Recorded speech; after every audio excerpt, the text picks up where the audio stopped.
Assalamu alaikum viewers, this is Shamir Khan and welcome to my channel Students Club. So students, the topic which we are going to study today is arrow functions in programming with JavaScript.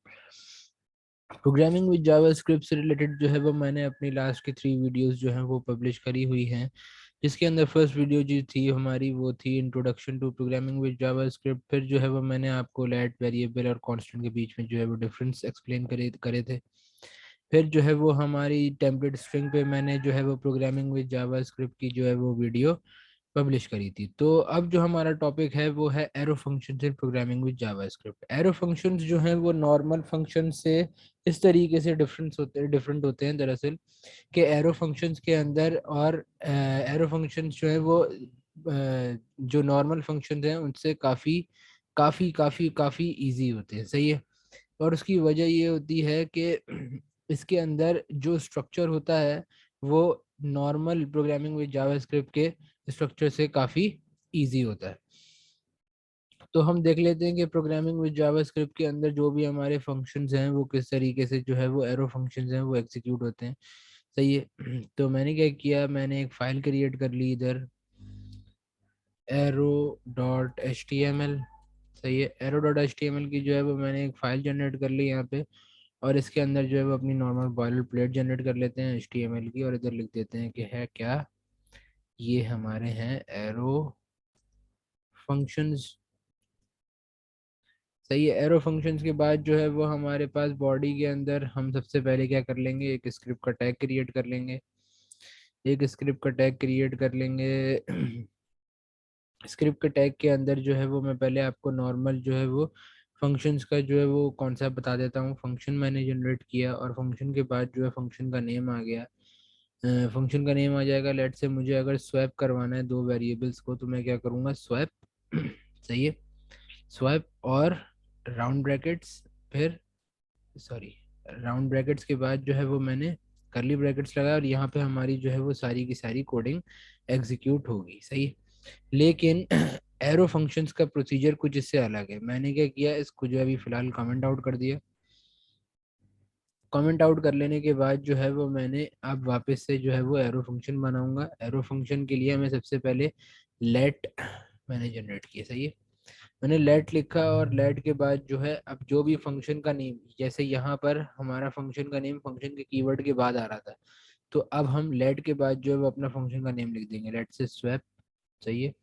और उसको मैंने बराबर करवा दिया किसके, empty brackets के। इसके अंदर आप कोई पैरामीटर भी इंसर्ट करवा सकते हैं। अभी जो है वो नॉन पैरामीटराइज फंक्शन बना रहा हूँ मैं, लेकिन आप इसके अंदर कोई पैरामीटर्स भी इंसर्ट कर सकते हैं। तो मैंने जो है वो ये राउंड ब्रैकेट्स बना दिए, और राउंड ब्रैकेट्स के बाद जो है वो इसको इक्वल्स टू डाल के एरो का साइन बना दिया। इसकी इस साइन की वजह से जो है उसको कहते हैं एरो फंक्शंस। और इसके अंदर आकर जो है हम लोग एग्जीक्यूशन कर देंगे अपनी। अब मुझे लेट से दो वेरिएबल्स हैं मेरे पास, ए और बी, और मुझे क्या करना है, ए के अंदर कोई पर्टिकुलर वैल्यू है, बी के अंदर कोई अलग वैल्यू है। सही है। तो मुझे दोनों की वैल्यूज को स्वैप करना है, मतलब बी की वैल्यू ए के अंदर चली जाए और बी और ए की वैल्यू जो है वो बी के अंदर आ जाए। सही है। तो मैं क्या करूँगा, मैं एक थर्ड वेरिएबल असाइन कर लूँगा, जिससे ए की वैल्यू जो है वो उस वेरिएबल में चली जाए, और बी की वैल्यू ए में चली जाए। फिर उस वो जो थर्ड वेरिएबल लिया हुआ था वो वैल्यू वापस से अपनी वैल्यू किसके अंदर दे दे, ए के अंदर, सॉरी बी के अंदर दे दे। सही है। तो अब इसको मैं करके दिखा देता हूँ आपको कि मैंने क्या किया। सबसे पहले तीन वेरिएबल सपोज करवा लेते हैं। मैंने एक वेरिएबल लिया ए के नाम से, और उसके अंदर वैल्यू डाल दी 2। सिमिलरली एक और वेरिएबल लिया और उसके अंदर वैल्यू डाल दी 3। सही है। फिर मैंने एक और वेरिएबल लिया और उसके अंदर वैल्यू डाल दी सी। उसके अंदर वैल्यू नहीं ली, मतलब मैंने एक वेरिएबल सपोज करा के छोड़ दिया। अब वेरिएबल सी जो है हमारा वो एम्प्टी है। ये वाला वेरिएबल हमारा अभी फिलहाल एम्प्टी है, जबकि ए के अंदर वैल्यू 2 रखी हुई है और बी के अंदर 3 रखी हुई है। वेरिएबल सी के अंदर हमारे पास फिलहाल कोई वैल्यू अभी नहीं है। सही है। तो मैं क्या करूँगा, वेरिएबल लिया मैंने, सॉरी वेरिएबल बार बार डिफाइन करने की ज़रूरत नहीं होती। तो वेरिएबल ए जो है ना हमारे पास, मैंने क्या किया, सी को बराबर करवा दिया ए के, मतलब ए की जो भी वैल्यू होगी वो उठकर हमारी सी के अंदर इंसर्ट हो जाएगी। सिमिलरली सिमिलरली जो भी हमारी बी की वैल्यू है वो उठकर हमारी ए के अंदर आ जाएगी, तो ए इक्वल्स टू बी। सही है। फिर अब बी वाली वैल्यू जो है वो अभी तक नहीं पता कि उसका अता पता कहाँ है, तो ए की वैल्यू भी हमें बी के अंदर इंसर्ट करवानी है। तो ए की वैल्यू अभी फिलहाल किसके अंदर है, सी के अंदर है। तो हम क्या करेंगे, बी इक्वल्स टू सी। तो ये देख रहे हैं क्या हुआ। देखिए मैं स्टार्ट से समझाता हूँ। ए के अंदर वैल्यू थी 2, बी के अंदर वैल्यू थी 3 और सी के अंदर फिलहाल कुछ भी नहीं। तो मैंने क्या किया, ए की वैल्यू उठा के सी में डाल दी असाइनिंग ऑपरेटर की मदद से। असाइनिंग ऑपरेटर यही करेगा, ए की वैल्यू उठा के किसके अंदर डाल देगा, सी के अंदर डाल देगा। अब ए एम्प्टी है, ए के अंदर कुछ भी नहीं है। तो ए के अंदर हमने वैल्यू डाल दी बी की, 3 जो है वो उठकर चली गई किसके अंदर, ए के अंदर। सही है। अब बी एम्प्टी है, बी के अंदर कुछ भी नहीं है। तो सी के अंदर जो वैल्यू ए की रखी हुई थी वो सी की वैल्यू उठाकर हमने बी के अंदर प्रिंट करवा दी। अब इसको जो है, सॉरी प्रिंट नहीं करवाई, सी के अंदर जो भी वैल्यू थी वो हमने बी के अंदर डाल दी। अब इसको प्रिंट करवा लेते हैं। मैंने क्या किया, अलर्ट लिखा और अलर्ट के अंदर जो है वो मैंने ए, सॉरी इसको चलिए टेम्पलेट स्ट्रिंग से कर लेते हैं। मैंने टेम्पलेट स्ट्रिंग बनाया और इसके अंदर जो है वो मैंने ए प्रिंट करवा लिया, ए एंड अब बी प्रिंट करवा लेता हूँ। सही है। टेम्पलेट स्ट्रिंग बंद हो गया और ये टर्मिनेटर लग गया हमारा। इसको एग्जीक्यूट कर लेते हैं, लेकिन पहले जो है आपको फंक्शन को कॉल करवाना पड़ेगा। फंक्शन कॉल वैसे ही होता है जैसे नॉर्मल फंक्शंस में होता है हमारे पास। तो उसको मैंने सेव किया, इसको मैं रेंडर करके देख लेता हूँ। इसको कॉपी पाथ करी मैंने और कॉपी पाथ के बाद जो है वो मैंने, वैसे मैं काफ़ी हैंडसम लग रहा हूँ इस तस्वीर में, है कि नहीं। अच्छा फिलहाल मैंने इसको रेंडर किया तो मेरे पास वैल्यू आ गई 3 और 2। मतलब पहले वैल्यू ए की आएगी और फिर 2 की। मतलब ए की वैल्यू क्या थी स्टार्ट में, 2, और बी की क्या थी, 3। लेकिन अब ए पहले प्रिंट हुआ है तो ए के अंदर वैल्यू आ गई 3 की और बी के अंदर वैल्यू क्या आ गई, 2 की। ये देखें, इधर आना चाहिए था 2 और 3, लेकिन जब हमने स्वैप कर दिया तो ये अब क्या आ रहा है, 3 और 2। सही है। इस तरीके से जो है वो आप एक थर्ड वेरिएबल लेके जो है वैल्यूज को स्वैप करवा सकते हो। बट फॉर एग्जाम्पल अगर थर्ड वेरिएबल लिए बगैर आपको इस काम को एग्जीक्यूट करवाना होगा तो क्या करेंगे। मैंने इसको पूरा हटाया। सही है। अब ए के अंदर वैल्यू स्टोर हुई हुई है 2 की और बी के अंदर वैल्यू स्टोर हुई हुई है 3 की।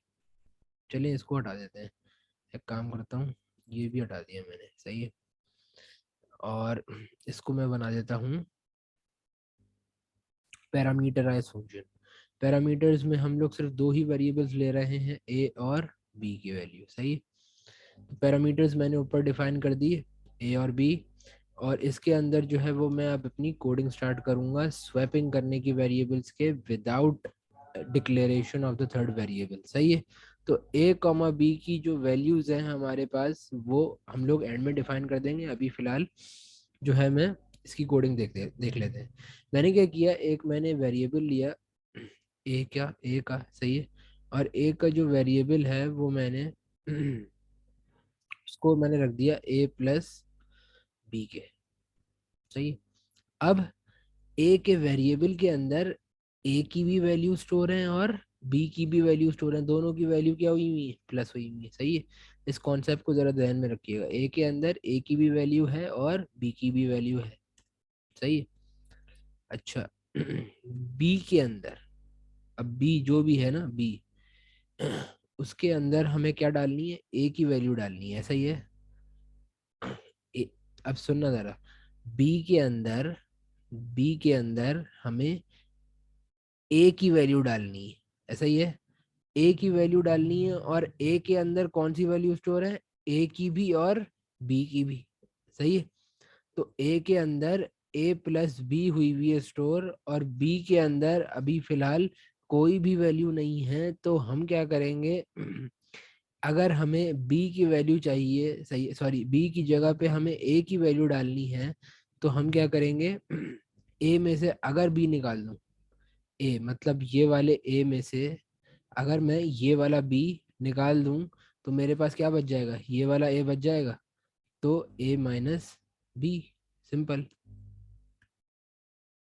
मैंने क्या किया मैंने किया क्या, जरा गौर करिएगा कि a माइनस बी करवाया। अब ये वाला a है ना, ये वाला a, ये वाला a, ये वाला a मतलब ये वाला a, इस वाले a के अंदर से हमने b को माइनस करवा दिया। ये वाले a की वैल्यू थी a प्लस बी, और a प्लस बी के अंदर से हमने b को माइनस करवा दिया, तो बचा क्या हमारे पास a, और वो a की वैल्यू किसके अंदर जाके स्टोर हो गई, b के अंदर। सही है, ये क्लियर है। अच्छा, अब b के अंदर वैल्यू स्टोर हो चुकी है a की, सही है। अब हमें क्या करना है, अब a के अंदर कोई वैल्यू स्टोर करवानी है, और वो वैल्यू कौन सी होनी चाहिए, b की वैल्यू होनी चाहिए, सही है। अब जरा गौर करिएगा, a माइनस बी, ये मैंने क्यों किया अभी मैं समझाता हूँ। देखें, a के अंदर कौन सी वैल्यू स्टोर है, a प्लस बी दोनों की दोनों वैल्यू स्टोर है, सही है। a के अंदर a भी स्टोर है और b भी स्टोर है, लेकिन b के अंदर क्या स्टोर है, सिर्फ a। तो a माइनस बी कर दिया, तो लेकिन b के अंदर एक्चुअल वैल्यू किसकी है, a की है। तो a से a कैंसिल हो जाएगा, बच जाएगी किसकी वैल्यू, सिर्फ b की, और वो b की वैल्यू किसके अंदर आके स्टोर हो जाएगी, a के अंदर।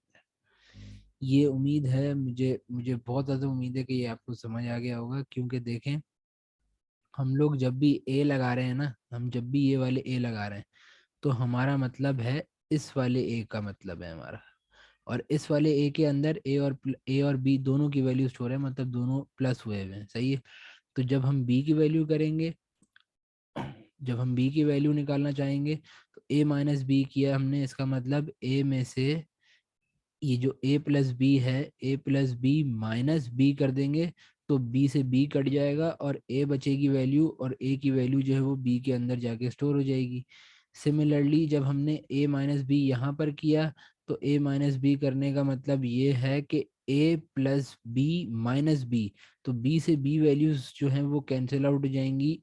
Sorry sorry, a minus B, सही है। a माइनस बी का मतलब ये है कि a, ये वो वाला a जो a प्लस बी यहाँ पर डिफाइन हुई हुई है, तो a प्लस बी और माइनस बी। अब ये b की वैल्यू कौन सी है, वो वैल्यू जिसके अंदर a स्टोर है, तो a से a कैंसिल हो जाएगा, और इधर क्या बच जाएगा, सिर्फ और सिर्फ इधर बच जाएगा b, सही है, सिर्फ बच जाएगा b, और वो b की वैल्यू जो है वो a के अंदर जाके स्टोर हो जाएगी, और ये अलर्ट में हमें कोई ना कोई आउटपुट देगा। वो मैं आउटपुट आपको दिखा देता हूँ। मैं पहले इधर वैल्यूज असाइन कर देता हूँ। ए की वैल्यू मैंने लेट से ली 4, और बी की वैल्यू ली मैंने 6। तो अब आउटपुट आना चाहिए 6 और 4। तो मैंने सेव किया इसको रेंडर कर लेते हैं। जैसे ही मैंने इसको रेंडर किया तो 6 और 4 आपके पास आउटपुट पे आ गया। होप सो स्टूडेंट्स, आपको मेरी वीडियो बहुत पसंद आई है। अगर मेरी वीडियो पसंद आई है तो please like, comment, share and subscribe to my channel. Thank you, अल्लाह हाफिज़, गुड नाइट, जब बखैर।